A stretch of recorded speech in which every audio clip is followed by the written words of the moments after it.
YouTube ಚಾನೆಲ್ಗೆ ಆತ್ಮೀಯ ಸ್ವಾಗತ. ಈ ಸಂಚಿಕೆಯಲ್ಲಿ ನಗರದಿಂದ ಹಳ್ಳಿಯ ಕಡೆಗೆ ಹೋಗಿ ಫಾರ್ಮ್ ಹೌಸ್ ನೋಡೋಣ ಹಾಗೂ ಒಂದು ವಿಶಿಷ್ಟ ತೊಂಡೆ ಹಣ್ಣಿನ ಬಗ್ಗೆ ತಿಳಿಯೋಣ.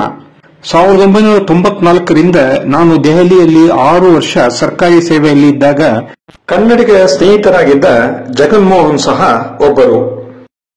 ನಮ್ಮ ಸ್ನೇಹ 31 ವರ್ಷಗಳಿಂದ ಮುಂದುವರೆದಿತ್ತು. ಈ ಬಾರಿ ಬೆಂಗಳೂರಿನ ಹೊರಗಿರುವ ಹಳ್ಳಿಯ ತೋಟದ ಮನೆ ಅಥವಾ ಫಾರ್ಮ್ ಹೌಸ್ಗೆ ಆಹ್ವಾನಿಸಿದ್ದರು. ಹಾಗಾಗಿ ಒಂದು ದಿನ ನಗರದಿಂದ ಹತ್ತಿರದ ಹಳ್ಳಿಗೆ ಪಯಣ ಬೆಳೆಸುವ ಮನಸ್ಸಾಯಿತು. ಹಲೋ ಸರ್, ನಿಮ್ಮ ಫಾರ್ಮ್ ಹೌಸ್ ಲೊಕೇಶನ್ ಸ್ವಲ್ಪ ಕಳಿಸ್ತೀರಾ? ಇನ್ನು ಸ್ವಲ್ಪ ಹೊತ್ತು ಬಿಟ್ಟು ನಾವು ಅಲ್ಲಿಗೆ ಬರ್ತಾ ಇದ್ದೀವಿ. Okay, thank you. ಲೊಕೇಶನ್ ಸಿಕ್ಕ ಮೇಲೆ ಸುಮಾರು 74 ಕಿಲೋಮೀಟರ್ಗೆ 1.25 ಗಂಟೆ ಪ್ರಯಾಣ ಎಂದು ತೋರಿಸುತ್ತಿತ್ತು. ಬೆಂಗಳೂರಿನ ಜನ, ಜೀವನ, ವಾಹನ, ಜಂಜಾಟ ಇತ್ಯಾದಿಯಿಂದ ಒಂದು ಚೇಂಜ್ ಇರಲಿ ಎಂದು ಹೊರಟೆವು. ಗೂಗಲ್ ದಾರಿ ತೋರಿಸಿದ ಹಾಗೆ ನಾವು ಸಾಗಿದೆವು. ರಾಷ್ಟ್ರೀಯ ಹೆದ್ದಾರಿಯಲ್ಲಿ ನಗರದಿಂದ ಹಳ್ಳಿಗೆ ಹೋಗುವ ಮಾರ್ಗದಲ್ಲಿ ನಿಧಾನವಾಗಿ ವಾಹನ ತಿರುಗಾಟ ಕಡಿಮೆಯಾಗುತ್ತಾ ಬಂತು. ಕಾಂಕ್ರೀಟ್ ಕಾಡಿನ ಮಧ್ಯೆ ಮರ ಗಿಡಗಳನ್ನು ನೋಡಿದ್ದ ನಮಗೆ ಸಹಜ ಹಸಿರಿನ ಮಧ್ಯೆ ಹೆದ್ದಾರಿ ಸಾಗಿದಂತೆ ಅಕ್ಕಪಕ್ಕದಲ್ಲಿ ಗುಡ್ಡ, ಬೆಟ್ಟ, ಕಾಡಿನ ನೋಟ ನೋಡುತ್ತಾ ಹೋದಂತೆ ಸುಮಾರು 70 ಕಿಲೋಮೀಟರ್ ರಾಷ್ಟ್ರೀಯ ಹೆದ್ದಾರಿ ಮುಗಿದು ರಾಜ್ಯ ಹೆದ್ದಾರಿ ಬಂತು. ರಾಜ್ಯ ಹೆದ್ದಾರಿಯಲ್ಲಿ ಸುಮಾರು 4 ಕಿಲೋಮೀಟರ್ ಹೋದ ನಂತರ 300 ಮೀಟರ್ ಮಣ್ಣಿನ ರಸ್ತೆ. ಗೂಗಲ್ ಹೇಳಿದ ಹಾಗೆ ಎಡಕ್ಕೆ ನೋಡಿದರೆ ದೊಡ್ಡ ಗೇಟ್ ತೆರೆದುಕೊಂಡು ಇತ್ತು. ತೋಟದ ಮನೆ ತಲುಪಿದ ನಮಗೆ ಗೆಳೆಯರಿಂದ ನಗೆಯ ಸ್ವಾಗತ. ವಿಶಾಲ ಅಂಗಳದಲ್ಲಿ ಕಾರು ನಿಲ್ಲಿಸಿ ಹೊರ ಜಗಲಿಯಲ್ಲಿ ಕುಳಿತು ಮಾತಾಡುತ್ತಿದ್ದ ಹಾಗೆ ಫಾರ್ಮ್ ಹೌಸ್ನ ತೆಂಗಿನ ಮರದಿಂದ ಇಳಿಸಿದ್ದ ತಾಜಾ ಎಳನೀರನ್ನು ಕುಡಿಯಲು ಕೊಟ್ಟರು. ಫಾರ್ಮ್ ಹೌಸ್ಗೆ ಮೊದಲಿನ ಭೇಟಿಯಾಗಿದ್ದರಿಂದ ಎಲ್ಲ ತೋರಿಸುತ್ತಾ ಬಂದರು. ಗಾಳಿ, ಬೆಳಕು, ಭದ್ರತೆ ಇರುವ ಜಗಲಿಯನ್ನು ದಾಟಿ ಒಳ ಹೋದರೆ ಸುಸಜ್ಜಿತ ಅಡಿಗೆ ಮನೆ. ಅಲ್ಲಿ ಅಡುಗೆಗೆ ಬೇಕಾದ ಪಾತ್ರೆಗಳು, ಸಾಮಗ್ರಿಗಳು, stove, fridge, micro oven, wash basin ಇತ್ಯಾದಿ ಇದ್ದವು. ಅಡಿಗೆ ಮನೆಯಿಂದ ಒಳಬಂದರೆ ವಿಶಾಲ ಹಾಲ್. ಆ ಎಸಿ ರೂಮ್ನಲ್ಲಿ dining table, double bed cot, ಕುಳಿತುಕೊಳ್ಳಲು sofa set, TV, sound system ಇತ್ಯಾದಿ ಇತ್ತು. ಪಕ್ಕದಲ್ಲಿ ಒಂದು ಬೆಡ್ ಕಾಟ್ ಇರುವ ರೂಮ್ ಸಹ ಇತ್ತು. ಇನ್ನು ಸ್ನಾನ, ಶೌಚಕ್ಕೆ ಒಂದು ವಿಶಾಲ ಕೋಣೆ. ಹೀಗೆ ನಗರದ ಮನೆಯಿಂದ ಹಳ್ಳಿ ಮನೆಗೆ ಬಂದರೂ ಎಲ್ಲ ವ್ಯವಸ್ಥೆಯೂ ಅಲ್ಲಿ ಇತ್ತು.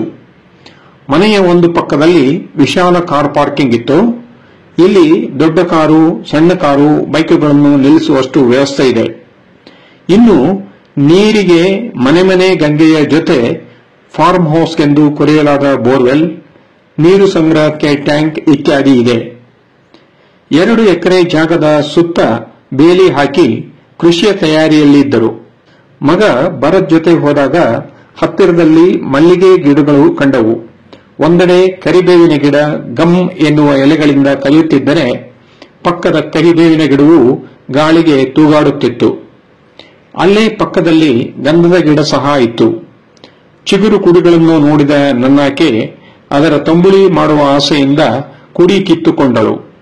ತಂಬುಳಿ ಮಾಡುವ ಬಗೆಯನ್ನು ಹಿಂದಿನ ಸಂಚಿಕೆಯಲ್ಲಿ ಹಾಕಿದ್ದೇವೆ, ದಯವಿಟ್ಟು ನೋಡಿ. ಹೀಗೆ ನೋಡುತ್ತಾ ಹೋದಾಗ ಒಂದು ಕೆಂಪು ದಾಸವಾಳ ಗಿಡ ಕಂಡಿತು. ಪಕ್ಕದಲ್ಲೇ ಬೇಲಿಯ ಮೇಲೆ ಕೆಂಪು ತೊಂಡೆಹಣ್ಣು ಸಹ ಕಂಡಿತು. ತೊಂಡೆಕಾಯಿ ಕೊಯ್ಯುವವರು ಇಲ್ಲದೆ ತೊಂಡೆಹಣ್ಣು ಆಗಿದೆ ಎಂದು ತಿಳಿದು ನನ್ನಾಕೆ ಬಳ್ಳಿಯಲ್ಲಿ ಬಿಟ್ಟಿದ್ದ ತೊಂಡೆಕಾಯಿ ಕೊಯ್ಯತೊಡಗಿದರು.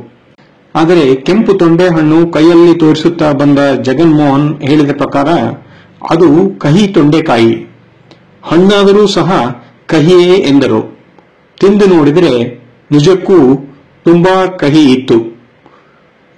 ಕುರಿ, ಮೇಕೆಗಳು ಇಷ್ಟಪಡುವ ತೊಂಡೆಕಾಯಿ ಅಂತ ಹಳ್ಳಿಗರು ಹೇಳಿದರು. ಇನ್ನು ತೆಂಗಿನ ಮರದ ಬುಡದಲ್ಲಿ ಕಬ್ಬು ಸಹ ಇತ್ತು. ಜೊತೆಗೆ ರಾಜನೆಲ್ಲಿ ಅಥವಾ ಕಿರುನೆಲ್ಲಿ ಗಿಡದಲ್ಲಿ ನೆಲ್ಲಿಕಾಯಿ ಬಿಡಲು ಆರಂಭಿಸಿತ್ತು. ಹೀಗೆ ತೋಟ ನೋಡಿ ಮನೆಯೊಳಗೆ ಬಂದು ವಿಜಯ ಜಗನ್ಮೋಹನ್ ರವರು ಮಾಡಿದ್ದ ಮನೆ ಅಡಿಗೆ ಊಟ ಮಾಡಿದೆವು.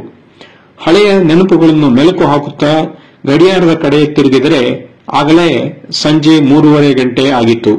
ಹೊರಡುವ ತಯಾರಿಯಲ್ಲಿದ್ದಾಗ ಹಲಸಿನ ಹಣ್ಣು, ಚಕ್ಕೋತ, ತೆಂಗಿನಕಾಯಿ ಕೊಟ್ಟು ಕಳುಹಿಸಿದರು. ಒಂಥರ ಹಳ್ಳಿಯ ಆತ್ಮೀಯತೆ ಇಲ್ಲೂ ಕಂಡುಬಂತು. ಹೊರಡುವ ಮುನ್ನ ಮನೆ ಎದುರಿಗೆ ದೇವಸ್ಥಾನ ಇರುವುದು ಕಂಡಿತು. ಅದು ಯಾವ ದೇವಸ್ಥಾನ, ಅದರ ವಿಶೇಷತೆ ಏನು ಎಂದು ಮುಂದಿನ ಸಂಚಿಕೆಯಲ್ಲಿ ನೋಡೋಣ.